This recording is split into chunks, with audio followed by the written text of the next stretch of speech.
What's up, adventurers? Welcome back to A Dungeon Master's Home, your go-to place for all things tabletop RPGs. So you've heard the hype and you want to play Dungeons and Dragons. Before we get started, I just want to ask if you love my content, please consider subscribing to the channel, share my videos, and click the bell icon if you want to get notified every time I post a new video. If you have a TikTok account, head on over there and give me a follow as well. I know you're eager to dive right in, so let's roll a dirty 20 and get started. First things first, what is Dungeons & Dragons, or D&D for short? Dungeons & Dragons is a tabletop role-playing game. Originally designed by Gary Gygax and David Arneson, it was first published in 1974 by Tactical Studies Rules Inc. and is now published by Wizards of the Coast, a subsidiary of Hasbro. Dungeons & Dragons is widely regarded as the beginning of modern role-playing games and has a significant influence on the development of the genre. Dungeons & Dragons originated from miniature war games, particularly the game Chainmail, which the two creators adopted for a more role-playing focused type of experience. The first edition of D&D was released in 1974. It was a boxed set of booklets. Then, in 1977, TSR released Advanced Dungeons & Dragons, which refined and expanded on the rules. AD&D became the dominant version throughout the 1980s. The second edition of AD&D was released in 1989, streamlining rules and expanding on the game's lore, and in 2000, Wizards of the Coast released the third edition, introducing the D20 system. The fourth edition, in 2008, focused on balancing game mechanics, but it received mixed reviews. And finally, the fifth edition of D&D, which came out in 2014, simplified and enhanced accessibility to the game, leading to a resurgence in popularity. You might even be familiar with Stranger Things, which had some D&D themes. Some of its monsters were in D&D, and there's even an adventure of D&D called Stranger Things. Something is coming. Something hungry for blood. What is it? The Demogorgon! We're in deep shit. This version emphasizes storytelling and flexibility, attracting new players and veterans alike. We're currently experiencing big news in the Dungeons & Dragons community, with a new rules update releasing here in about a month. And while it isn't technically a new edition change, it's a huge update to 5th edition and a great time for you new players as well. So let's dive in. Unlike a traditional tabletop game like Monopoly, and different from tabletop wargaming, like Warhammer 40k, a tabletop role-playing game is a form of interactive storytelling, where players assume the roles of characters in a fictional setting, guided by a set of rules and a game master that I'll refer to as a DM, who narrates the story, controls non-player characters, and adjudicates the rules. Players describe their characters' actions, and then the GM determines the outcomes of those actions. Often, they use dice and other randomizing elements to introduce chance into the game. In Dungeons & Dragons, players create characters from different races, like orcs, elves, humans, and a dozen exotic species, like frogs and owls blended in with human-like DNA. They then choose a role to play, like a fighter or wizard or artificer, and set out on an adventure run by the Dungeon Master. A lot of Dungeon Masters will homebrew their own rules, which means create the worlds completely from scratch based on the history and the mechanics of D&D, while other Dungeon Masters run pre-published adventures, like Quests from the Infinite Staircase and Vecna Eve of Ruin. The players control their player actions by describing what they would like to do, the abilities or spells they would like to cast, and the interactions they have with non-player characters. The non-player characters are controlled by the Dungeon Master, and it creates very interesting encounters.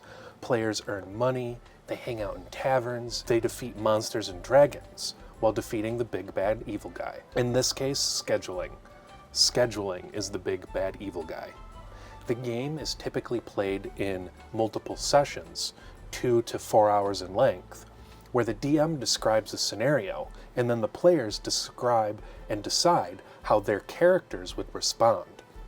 The DM calls for skill and ability checks, which often call for dice rolls, which is primarily a d20, and the outcome of the roll determines what happens to their character. So what do you need to get started? You'll need the Player's Handbook. The Player's Handbook is essential as it contains the rules for character creation, gameplay, and much, much more. It's your go-to guide for understanding game mechanics and building your character. Don't worry, if it seems overwhelming at first, you don't need to read it cover to cover right away. Focus on the sections that are relevant to character creation and gameplay, and then read a little bit at a time until you have a general understanding of how the game works. The core rules on how to play are also available for free. I'll have a link to the current rules in the video description below. I highly recommend players getting the Player's Handbook as soon as you can, especially the 2024 version, which is full of amazing content that you'll really want to experience the full game. Because the barrier of entry is so low with the rules available for free, when you play with a group for the first time, they will expect that you have at least read and have a basic understanding of the game's core features. However, no one expects you to memorize or master the rules. That will come with experience and time. And game stores are constantly running intro sessions designed for new players like yourself. The minute it makes noise, I'm gonna reach forward and try to touch it. Okay, and I'm gonna try to inflict wounds on it. Okay. My next tip is to watch actual gameplay videos. There are many, but I like Critical Role or Dimension 20. These professional players can give you a feel for how the game is supposed to be played. These videos showcase experienced players and dungeon masters, and they provide you with a glimpse of what D&D sessions look like at their peak. Remember, these are professional actors, so don't be intimidated if your game doesn't look exactly like theirs. Use them as inspiration for your own style of play, but more than that, Critical Role and Dimension 20 are so well produced, you may find yourself falling in love with their campaigns. I myself canceled most of my streaming services and watched nothing but professional Dungeons & Dragons players. I canceled them all except Dropout TV, which is where you can find all of Dimension 20's content, and I highly recommend it. If you watch Critical Role, pay attention to how players interact with each other and the DM. Notice how they describe their actions and roleplay their characters. They take time to explore who their characters are and to discover and interact with the world. You can learn a lot about the flow of the game and how to immerse yourself in your character. Notice how a lot of their sessions are roleplay heavy versus Dimension 20. They try to have combat about every other session. My next tip is in joining online communities like Reddit's RD&D, your local Dungeons & Dragons Facebook group, or a community Discord server. These communities are full of experienced players who can offer advice.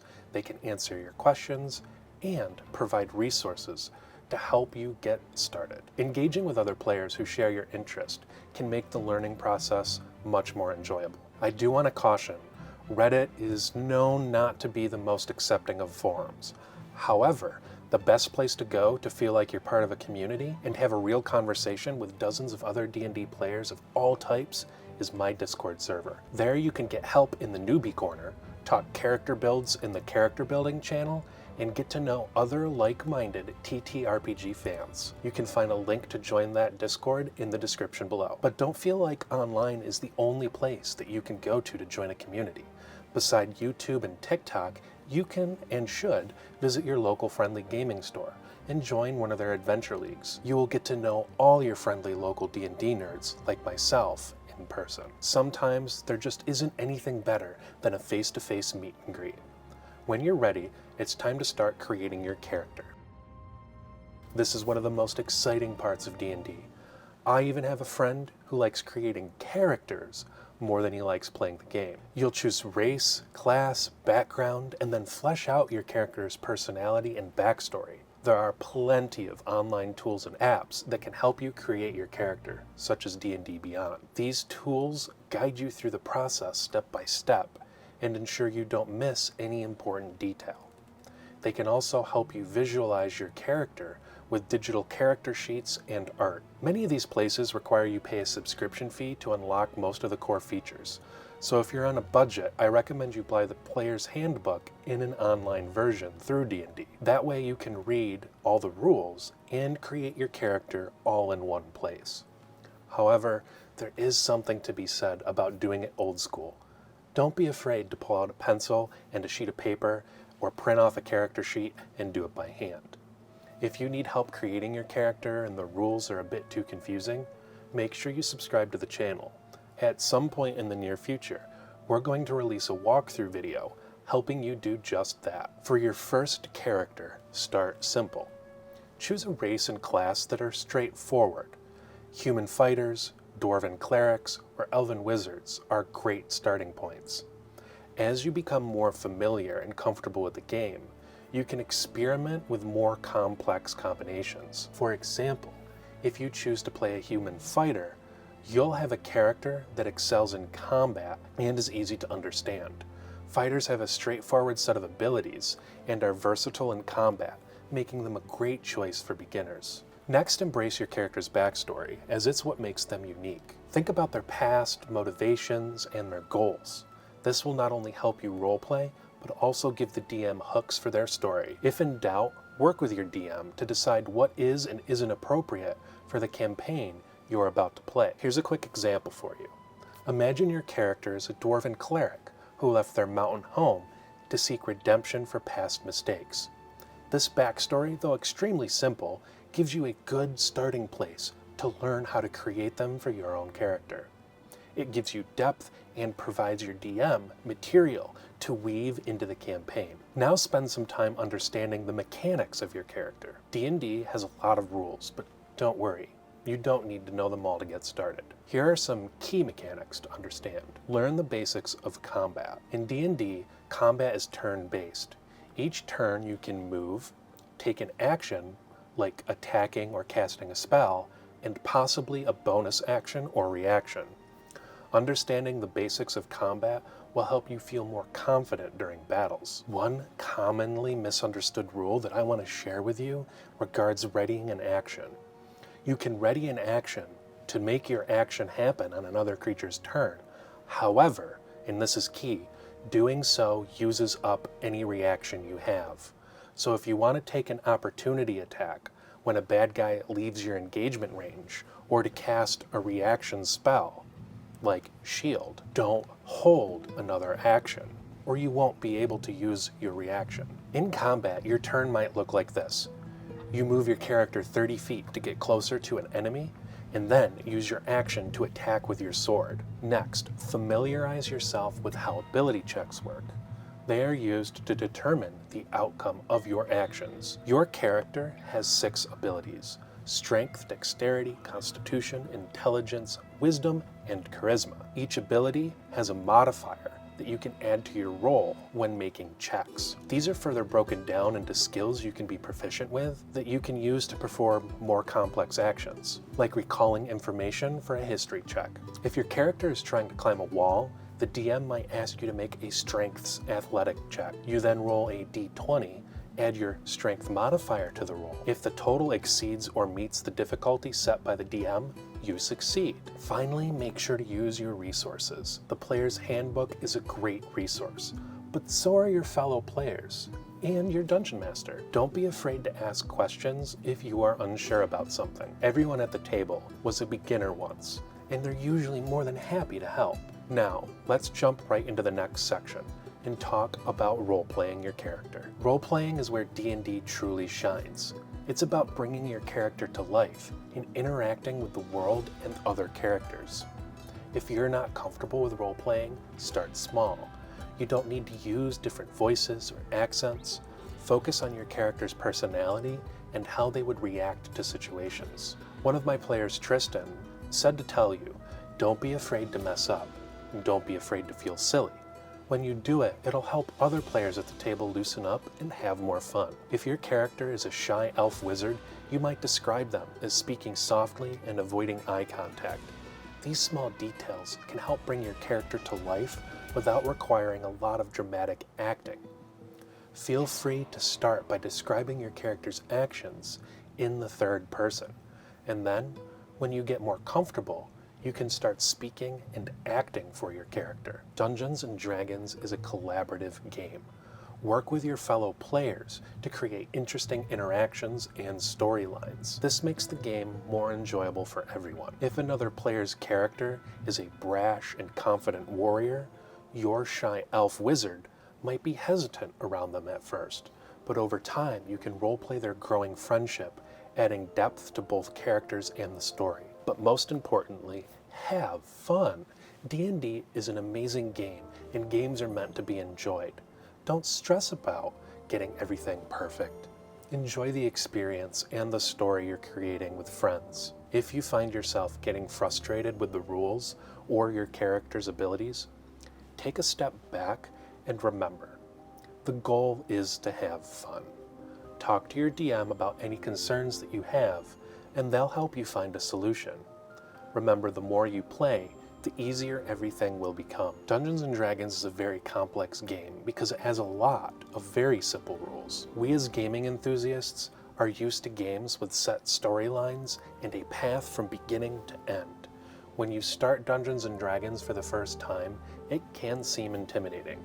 When you can do anything that you want, knowing what you can do first can be daunting. My last tip is to follow the breadcrumbs. Your DM will present you with a story, and by following it, you're on track to have maximum fun. And there you have it, adventurers, a comprehensive guide to getting started as a new player in Dungeons & Dragons.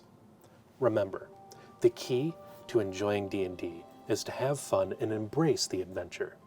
Each session is a chance to create unforgettable stories with unforgettable friends, and to reminisce over these stories for decades to come. Until next time, keep rolling those dice, and may the quests be epic.